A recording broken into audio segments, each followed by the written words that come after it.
Good morning, everyone. How are you today? Good. All right. Just so you're paying attention, that's all. All right, let's begin. The Democrats know their socialist agenda is not what the country wants.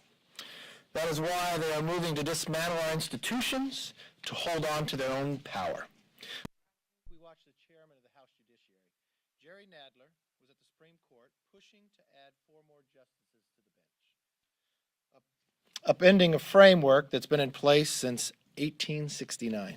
Yesterday, it was reported 100 Democrats to have signed a letter urging the Senate Democrats to abolish the filibuster.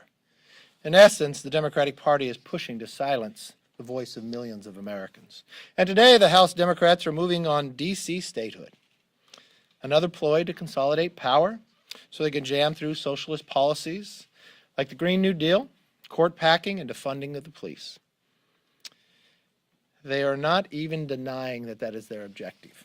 If you watched Congressman Raskin, he is on record saying this: there is a national political logic for D.C. statehood too, because the Senate has become the principal obstacle to social progress across a whole range of issues. That doesn't exactly support the representation argument that some try to falsely state.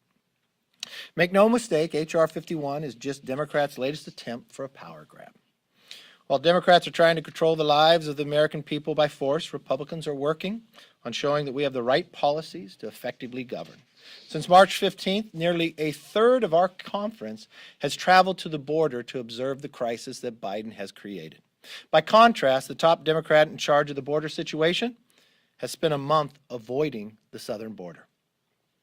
We have offered common sense solutions to address Biden's border crisis, but Democrats have chosen inaction. In doing so, I know the vice president, I think, isn't she going to the northern border? Is it tomorrow? And not going down to the southern border?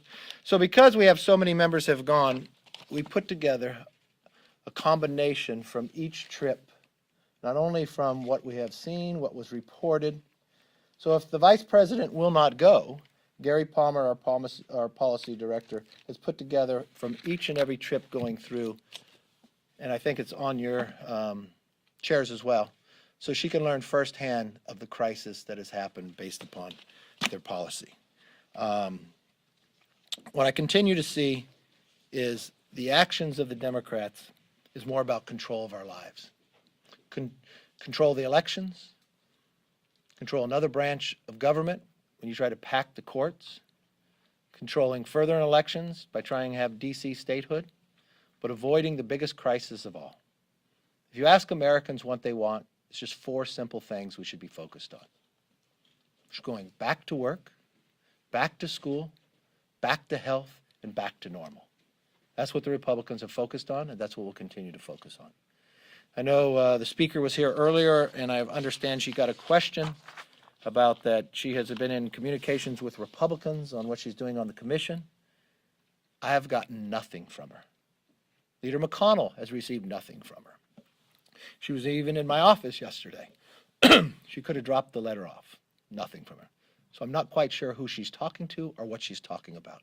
With that, let me open up for questions. Yes, sir. Sir, there is this audit of ballots going on in Maricopa County out in Arizona. And I'm wondering, is there a value in an audit like this at this point, given the election happened so long ago? Also, if there is a material difference in the vote totals in this audit, this ballot audit, what is the way forward given the election happened so long ago? I think audits are always good. Makes you, regardless of what comes back within an audit, you could always clean up or see if what you're doing right or see if there's any problem. I always believe in continual improvement. So it's a state, has the ability to do it. Yes, Jake? On the January 6th thing, let's say you did get a piece of paper and what she's laid out is she's going to give you equal representation, Republicans and Democrats. She's going to make subpoenas a joint decision between the chair and the vice chair or a vote of the committee. So those. Okay, I've only heard that in Punch News. I have not heard that. Did I plug you enough by saying that? That was pretty good. For the purposes of this question, how do you? I mean, could you just give us a little bit of your thoughts about what that would mean? In all due respect, I'm not going to negotiate through Punch News or others. Punch Bowl News. Punch Bowl News. I'm sorry, I'm getting it wrong. I'm getting it wrong. Okay. I just became a subscriber last week. Give me a break. I'm gonna check on that. Oh, have we finally? I don't know yet. Okay. Yeah. Look, I was very clear with the speaker early on, so was Leader McConnell, and so were those who did the 9/11 commission. For any commission to work or for any ability, it has to be in a fair process, equal number of Republicans, subpoena, and a number of others. We said that was the minimum to sit down to negotiate. She hasn't even responded to us or talked to us, so it's still a long way away. I think if anything is going to happen, she's going to have to talk with us instead of saying she's talking to some Republicans. We don't even know if they're elected who she's talking to. Leader McCarthy. Yes. Leader McCarthy, have you seen the Senate infrastructure proposal, and are you negotiating at all with senators on what House Republicans would be able to support? I have not seen what the Senate has proposed, but no, we're working on our own bill. I have talked to one person in the White House about that as well. Do you have an idea when your own bill might be proposed? Yeah, it'll be very soon. Very soon. We'll show it to all of you. Yes. President Biden plans to, address a joint session of Congress next week. Have you been briefed by the Capitol Police, any, relevant law enforcement affiliates on the posture for the joint session? Do you have confidence in the ability to make sure that it's a safe event? I'm very, feel very sure that it's a safe event. I'm very sure of our security and safety here. I haven't been briefed on that in a special meeting, but I have reached out to him, talked to him prior to other actions that had taken place this week as well. Yes, sir. You're going to Florida this weekend. Are you going to stop down in Palm Beach? Not till Sunday. Are you going to stop down in Palm Beach ahead of time, or I'm going will- to Orlando, then I'm coming back because of the Joe Biden speech, so I'll be there Sunday, Monday, and coming back on Tuesday after our meeting. Have you asked the former president if he would come visit? I just spoke to the former president yesterday, talked to him quite often. Come visit. Well, we don't put out the invitation to the retreat, but this retreat, you have to understand, is the way we're designing it is a policy retreat where we're naming 7 different task force, where we're working on the issues and building through. We don't have any federal speakers coming, talking to us in here. I look forward to the president coming back and talking to the conference, but that isn't this one. This is a policy conference based upon members themselves, knowing what we have gone through because of COVID and others. This is our first chance to get together. We're breaking out the entire conference in different breakout sessions with policy. It's not like retreats in the past where there's federal speakers coming in. We don't have any. But I welcome the president coming and speaking to us. Yes. I want to ask you something that former President George W. Bush said earlier this week. He described the Republican Party as isolationist, protectionist, and to a certain extent nativist. Is that what's your response to that characterization? And do you think you're doing enough to condone extreme elements of your party? Well, let's take, you got 2 questions in there, right? If I refer to correctly. If I looked at the last election, the Republican Party in Congress, if you're looking at Congress, has elected more women than at any time in the history of the Republican Party. We broadened our party with the number of minorities as well. Every single Democrat that lost 15 lost to a Republican woman or a Republican minority. So the description that I've heard you say seems quite different than what reality is playing out today. I think my record stands for itself. I removed Steve King from committee. When I landed from a flight last week reading Punch Bowl News, I put a tweet out right then. We will always condemn any language and any racism that we see in that process. Yes. You guys have made a big deal about suspension votes in the last You few guys. weeks. And on those, there's been an average of 24 no votes. And these are bills that are mostly seen as non-controversial, which is why they're on the suspension calendar. Take 2/3 to pass. Some of those topics have been anti-carbon monoxide poisoning, reauthorizing the U.S. Doping Agency for testing Olympians, protecting Saudi dissidents.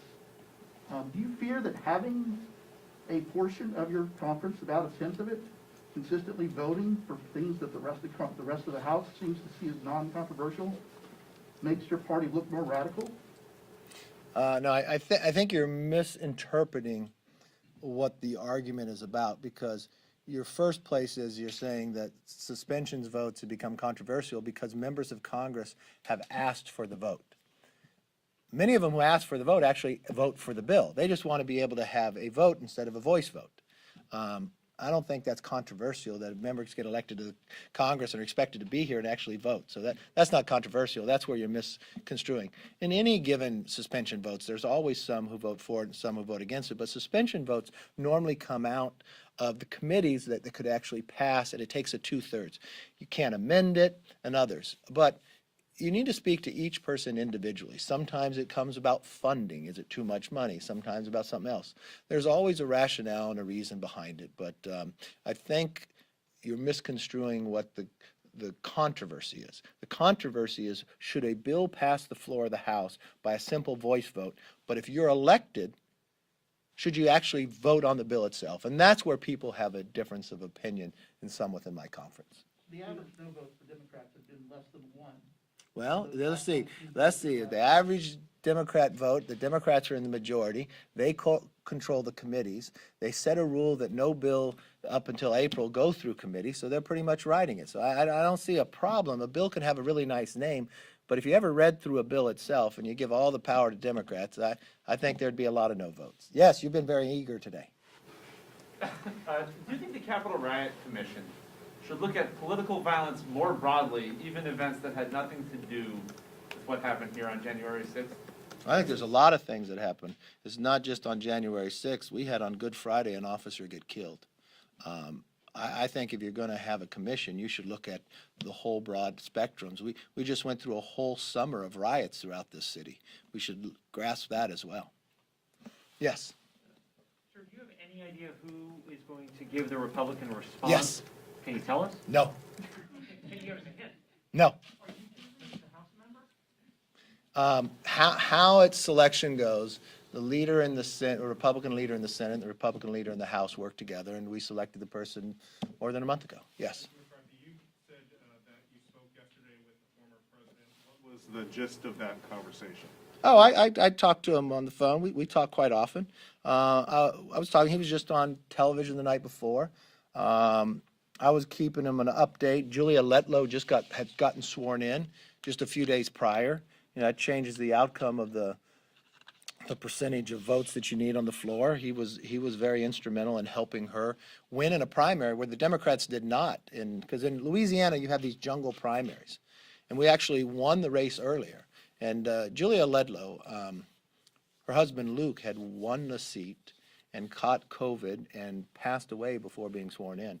She is an amazing individual. Her background, PhD, when it comes to education and agriculture. And in the polls, 12 people were running. It's almost mathematically impossible to win this in a primary. And her polling was about 41%. And I talked to the president prior, and it was about 2 weeks away before the election. And I was talking to him about Julie, and he knew Luke as well, and he wanted to get involved. And when he got involved, it kind of shifted the race, and she ended up winning by 65% of the vote. He was very vested in, like many of our races in the last that we were able to win. I mean, just since you're all reporters, you want to make sure you always have the facts right. I know you asked a question earlier about President Bush, and I'd like to have a discussion with him to understand what his feelings are. I want to know that it's not within Congress, because this was the first time since 1994 that no Republican incumbent lost. Not one Republican incumbent lost. There's only been 2 times in history that the party in power that have the White House lose the White House and actually gain seats. 1892 and 1992. Both times they won the majority 2 years later. There's more than 152 million votes for Congress. And the Republicans were 31,751 votes short of being in the majority. Now, put that with everything and all the questions you asked me the month before the election. The number one question you would ask me is, what's going to happen after I lose 15 seats? Could I still be leader after 15 seats? Not one of you would ever give the premise of the idea that Republicans would even in 1 seat. Then what happened was, you listened to Speaker Pelosi, who told you that she was going to not only keep the majority, she's going to win the majority for the next generation. You had Steny Hoyer stand up here as majority leader and tell you they were going to win 15 seats. They had the number right, the party wrong. So I think history is a little different here. And I think what you're seeing coming out of the floor of this House, that they understood what happened in that last election. They understand what's going to happen in the next one. So what they're proposing is not something that puts more people back to work. When you're the majority party, you control what bill is going to be H.R. 1, the most important bill of your majority. We had just gone through a pandemic, 10 million people out of work, millions of children have not been back in school in more than a year, and their H.R. 1 was about changing the election law to protect themselves to continue to get elected. Then they wanted to pack a court. Now they want to change a state. I don't know how many of those 10 million are not getting elected because they won't do their work. Then they created something on day one by an executive order. They created a crisis at a border. If you go to California, along the border in California, there is a fence that is open. That the mechanism broke, but it cannot be fixed because of the president's executive order. One side's Mexico, one side's the United States. So you have to park a truck there. When I went to El Paso, along the border, to a new processing facility that we built under the Trump administration, and this government, we built it larger than we'd ever think we'd need it, 98,000 square feet. It met capacity that first day I was there.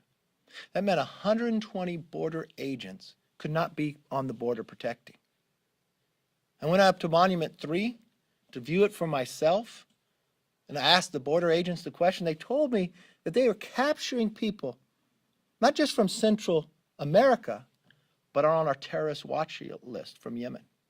When I announced that at a press conference, you would think policymakers would say, oh my God, we need to protect our nation. Gallego, congressman on the other side of the aisle, called me a liar, challenged me on Twitter because he has the same approval for security clearance as I do. You had another Democratic congresswoman said I wasn't telling the truth. Day later, when they get the truth, maybe because of COVID and distancing and separation, they haven't been able to get close enough to apologize. They don't have to apologize. I just want them to do their job and protect Americans. In that time frame, we have caught 2 more people from Yemen coming into America, and they weren't together. They were on separate days. And I raised this question with you. Why are they coming here? How are they getting in? Who are they meeting with? And what do they have planned? That has nothing to do with changing the election law to control whether I can get reelected. It has nothing to do with pack the court so they won't find what the laws I passed unconstitutional. It happens to do with the security of this nation. And if the president won't even meet with us about the crisis, but he puts his vice president in charge and the vice president refuses to even go see it, we'll send her firsthand for those who take their job serious and believe in the security of this nation. One terrorist here is too much. I hope you all have a great weekend.